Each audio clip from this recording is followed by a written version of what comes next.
Attempt جو ہے وہ نظر نہیں آتی، لیکن اس میں مجھے کامیابی بھی نہ ہوتی نظر نہیں آ رہی۔ یہ جو ملاقاتیں ہو رہی ہیں، جو ٹاسک علمین گنڈاپور صاحب کو سونپا گیا ہے، اس میں مجھے اس لیے کامیابی نظر نہیں آتی۔ ایک تو جو باہر بیٹھے سوشل میڈیا ایکٹیوسٹ ہیں پاکستان تحریک انصاف کے، جو اس بات کی کمائی کھا رہے ہیں کہ خان صاحب کو جیل میں رکھنا ہے، کیونکہ جیل میں رکھ کر ہی ان کے ڈالر جو ہے وہ دگنے ہو سکتے ہیں، تگنے ہو سکتے ہیں، چگنے ہو سکتے ہیں، کیونکہ وہ باہر بیٹھ کے قومی سلامتی کے اداروں کے خلاف کمپین چلاتے ہیں۔ جب ان سے کہا جائے گا کہ آپ اس قسم کی کمپین نہ کریں، ہم شہباز گل کی یہاں پہ بات کر لیتے ہیں۔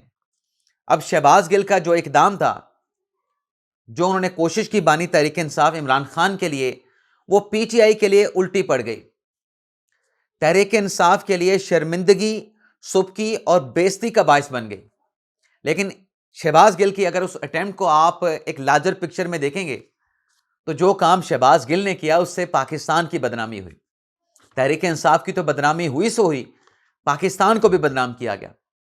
وہ ناروے کی ایک جماعت کے ساتھ جا کے میمورنڈم آف انڈرسٹینڈنگ سائن کیا گیا، جس کے نتیجے میں کیا ہوتا ہے کہ وہ جماعت ناروے کی، جس کی وہاں پہ کوئی ورتھ ہی نہیں، جس کا وہاں پہ کوئی ووٹ بینک بھی نہیں، اس نے عمران خان صاحب کو نوبل انعام کے لیے نامزد کر دیا۔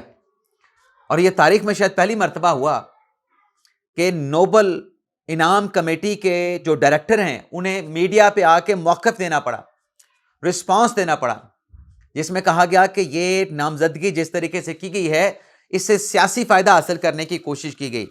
اس نامینیشن کے ذریعے جو نوبل انعام کا جو معاملہ ہے، جو نامینیشن ہے، اس پر اثر انداز ہونے کی کوشش کی گئی، اور جو نوبل انعام ہے اس کے وقار کو نقصان پہنچایا گیا۔ اور اس نامینیشن کے ذریعے پاکستان میں جو سیاسی صورتحال ہے، بانی تحریک انصاف عمران خان کے جو مقدمات ہیں، ان پر عالمی توجہ مرکوز کرنے کی کوشش کی گئی۔ تو کیا پلے رہا؟ میں نے جس دن یہ خبر سامنے آئی تھی، اسی دن کہہ دیا تھا کہ یہ تحریک انصاف کے لیے اور مجموعی طور پہ پاکستان کے لیے یہ جو اٹیمپٹ شہباز گل صاحب نے کی ہے، شرمندگی اور انسلٹ کا باعث بنے گی۔ اور وہی ہوا۔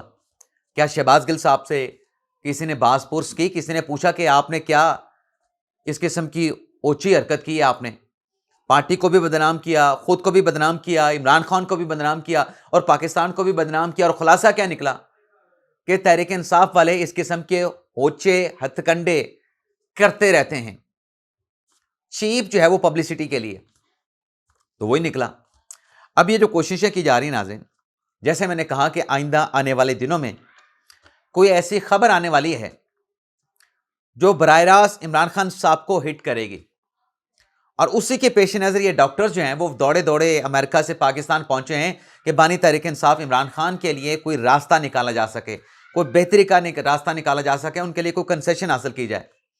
اب گنڈاپور نے تو جا کے ملاقات کر لی۔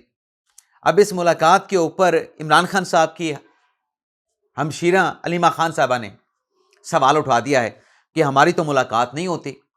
22 مارچ کو ان کی ملاقات نہیں ہوئی تھی علیمہ خان کی اور باقی بہنوں کی عمران خان کے ساتھ، پارٹی کے لوگوں کی، وکلا کی ملاقات ہوئی تھی۔ علیمہ خان نے باہر آ کے کہا تھا کہ ہماری ملاقات نہیں ہوئی۔ تو گنڈاپور کے اس ملاقات کے بعد علیمہ خان صاحبہ یہ کہتی ہیں کہ ہمیں تو یہ سنتے نہیں، ہماری تو یہ ملاقات نہیں کرواتے، اور عید کی چھٹیوں میں کیسی ملاقات ہوگی؟ کیا یہ صرف فیملی کے لوگوں کے، فیملی کے ارکان کی ملاقات کے اوپر پابندی ہے؟ اچھا، ایک طرف تو علیمہ خان صاحب نے اس ملاقات کے اوپر سوال اٹھایا ہے، دوسرا ناظم مولانا فضل الرحمان صاحب، جو خان صاحب کے لیے کوئی راستہ نکالنے کی، راستہ بنانے کی کوششیں کی جا رہی ہیں۔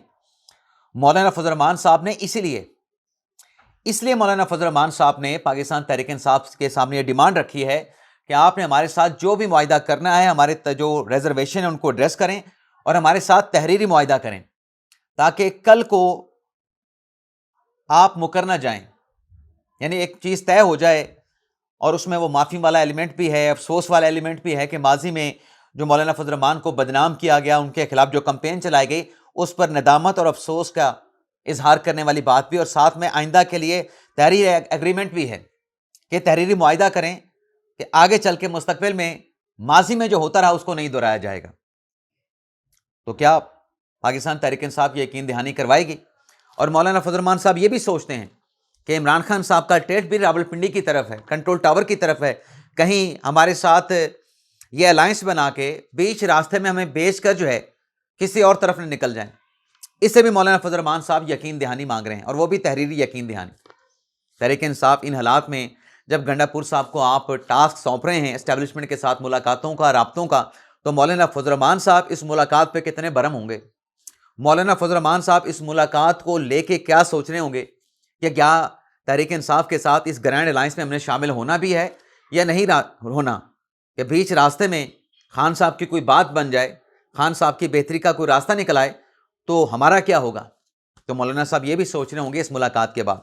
باقی جو ملاقاتوں کا سلسلہ شروع ہوا ہے بانی تحریک انصاف عمران خان کے ساتھ، پہلے اعظم سواتی، پھر علی مین گنڈا پور صاحب. تو اعظم سواتی صاحب کی ملاقات کا نتیجہ یہ نکلا ہے کہ پاکستان تحریک انصاف کے رہنما حماد اظہر صاحب نے پنجاب کی تحریک انصاف کی صدارت سے ریزائن کر دیا ہے، اور ان کی طرف سے یہ کہا گیا ہے کہ یہ میرا جو استعفیٰ ہے یہ حتمی ہے، اس مرتبہ یہ استعفیٰ جو ہے وہ واپس نہیں لوں گا. اجازت چاہتے ہیں ناظرین، اللہ حافظ.